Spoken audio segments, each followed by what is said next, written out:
Welcome to College and Cocktails, the original after college gymnastics meet live post-meet show. This is our regular Q&A behind the scenes show that we do for our Club Gym Nerd members, and we talk about all the things, and it's every Friday in non-gymnastics times, or it's directly after a competition like Classic or World Championships. We do like 1,000 during World Championships. So we discuss everything as a family on this show, so it is PG-14 because of feelings. And today's show is brought to you by dreams being crushed. I thought you were going to say dreams being made. Everything's wonderful. I'm so positive. No. Dreams have been crushed?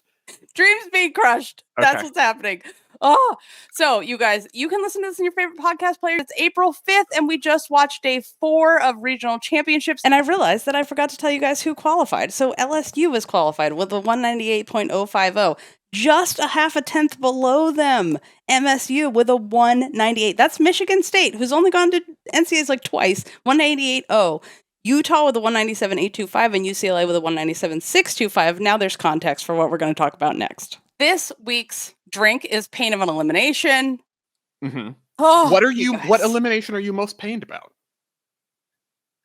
I think at Denver.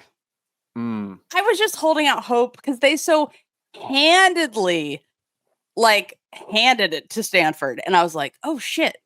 And Utah had mess ups, and UCLA was also not at their best. And then vault happened. I know. I felt bad for Denver because I do feel like what did I say in the live blog, that the scoring was a mental illness at this regional? Like, that just made when Grace McCallum almost put her knee down on her Yurchenko 1.5 and got a 9.8, I was like, the game is up.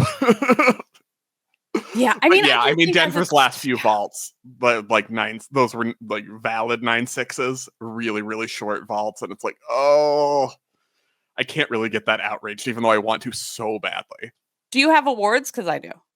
I do want to give an award today to Kentucky, because even though they were eliminated, I thought they performed extremely well and would have advanced if they had been in a different regional, because I thought they had a better meet than both Utah and UCLA today.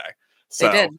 Unlucky draw, did really well, should be happy with their performance, even though they'll be disappointed. So I guess, to Kentucky. They did a really good job. It's just Michigan State was amazing and LSU is LSU. I can't wait to see the vault totals, because I think MSU beat LSU the first round with vault.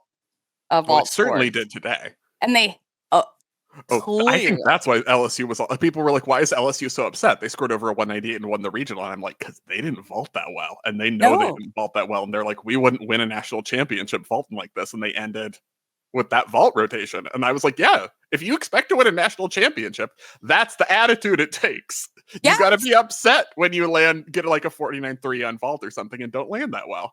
And this is the thing that, LSU is totally beatable. That is the lesson from this. LSU is beatable. No one looks unbeatable. No one. And honestly, MSU would have won the fucking regional if they had believed in themselves. So this is the same thing that happened when they were at UCLA. Gabby Steven had hit beam. Gabby Steven, they would have beat, and it's not her fault. Everybody makes little mistakes, but I'm just like, oh, they're going to win, they're going to win, they're going to win. It's Gabby Steven. But this is what happened at the beginning of season 2 is I saw them realize they were going to win the meet and then get nervous on their last event, which was beam. At the beginning of the season, I was like, they cannot act like that. They have to have Mizzou's attitude, which, oh my God, Mari Celestine. Oh my God. Her interview where she was like, we belong there. When we make it to NCAAs, everyone will see. And I was like, this is the attitude MSU needs. And every time that I see MSU's coach interview and he's just like, I'm like, dude, contain yourself. You could literally fucking win. Dude, come on. So I'm going to make us do pep talks for our... You're not going to be happy about the audio when you started yelling, by the way. Because you did cut out, but it was working. All right. Let me know. You guys tell me. We've been having audio things, so if I'm totally getting out of control, let me know, because I can turn myself down some. But it was just because you got too excited. But okay, I did. Yeah. Speaking of audio, I have an award for worst sound I've ever... Every regional, at least John and Sam acknowledged, you guys were having trouble with the audio at these regionals, and I'm like, yeah, you are.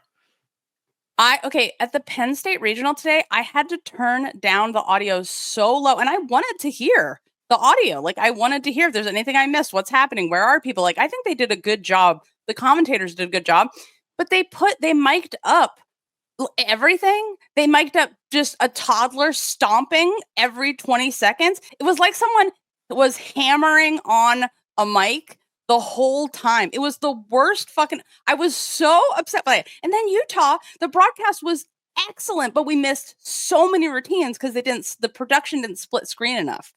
Oh, anyway, but the real award for tonight that we need to give is to Jordan Weber. Okay. The award it's basically for the weekend. It is for sadness and tears will never stop me from doing an interview. I understand my job from 2012 qualifications. Yeah, we learned that at the Olympics, yeah. We learned the 2012 Olympics to her TV show appearance recently to when they lost Price and she was, so upset. And she still gave her interview because she knows her job. So I hope the men's 2022 U.S. gymnastics team. You are never going to let that one go. No, because it's unacceptable. It's totally unacceptable. My mental health. Okay. Yeah. Okay. Were you surprised by how the nerves got to UCLA and Utah tonight?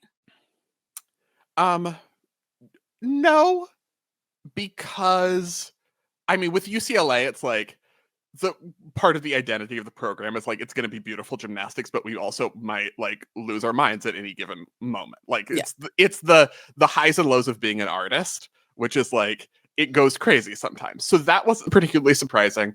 With Utah, they're usually more even keeled than that.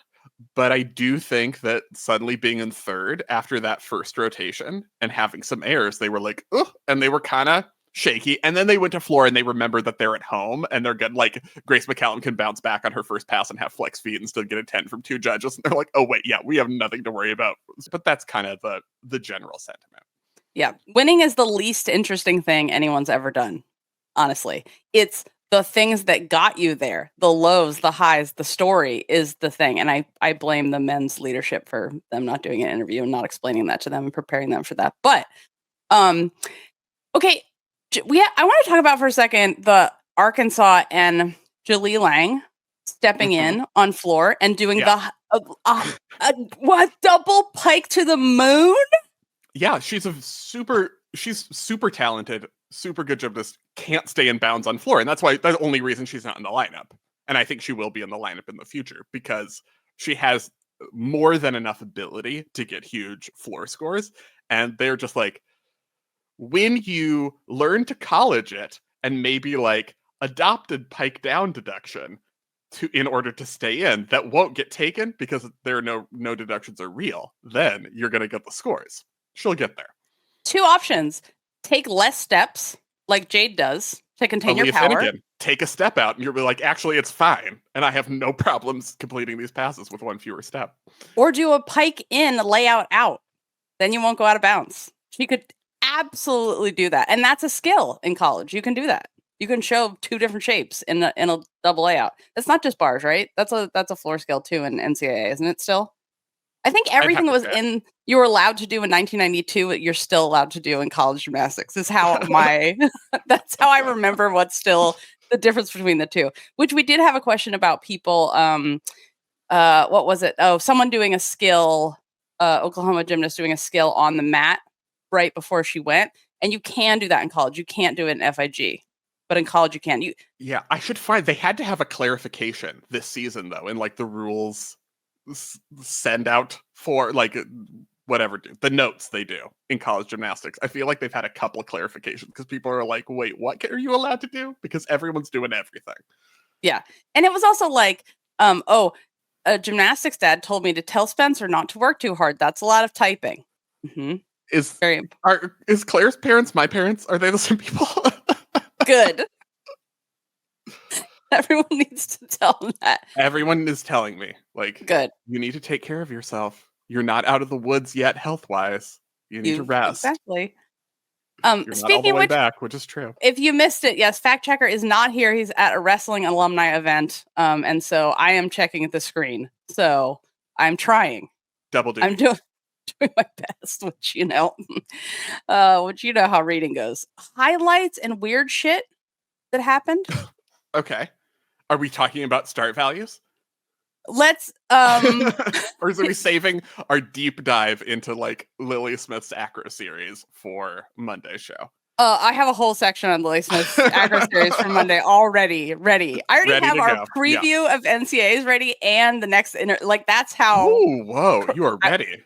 Because I was like, you're going to be so fucking tired because you live blogged. Correct. I was like, I'm going to have to bring it. So I'm ready because that's how a team works. The theme of this weekend, I felt like, was the revenge of the Ninja Level 10s.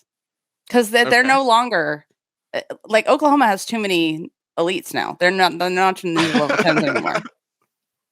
They need more Ninja Level 10s? I feel like, they have some, like, level 10 national champions coming up. Like I think they're going back to their roots. Yeah. I mean, there are some weird decisions. Like with Frida had the same. I was so shocked. This was one of my shocking moments that I was like, oh my God, like MSU started in a hole because Ella Buffon pulled a Frida on floor and did like the weird, I missed my full, like double full half turn thing. And I was like, no, every score. I do think it's El Buffet, not Buffon, like a hairdo. But I do like that. But yeah, I was like, Avery Neff only falls if something, her ligaments give out. Like a bone. Then she's fine 1 minute later.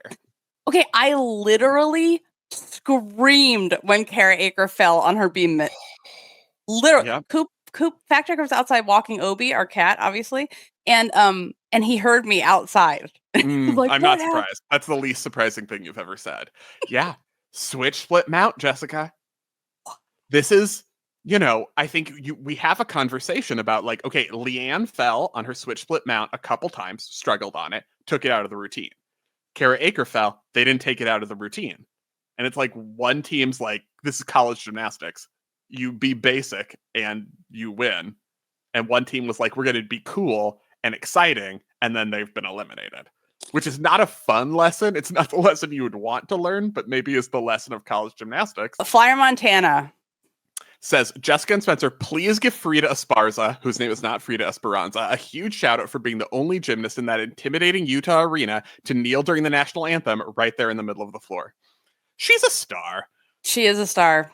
She's also one of the few, she played the American anthem with her Black Lives Matter Pride Leo on, and she also has been one of the gymnasts who has posted publicly about resistance to the current administration breaking many, many laws. And there's been a dearth of that since the Morgan Hurd days. But I will say, I do feel like the Utah gymnastics crowd is more welcoming of liberal political views than most people assume based on the fact that they're in the state of Utah.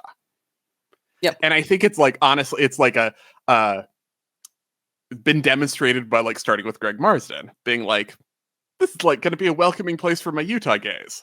If you'd like to hear the rest of the hour-and-a-half long episode that we do every week, behind the scenes, College and Cocktails, we get an extra podcast every single week. Check out the rest at gymcastic.com and join the club.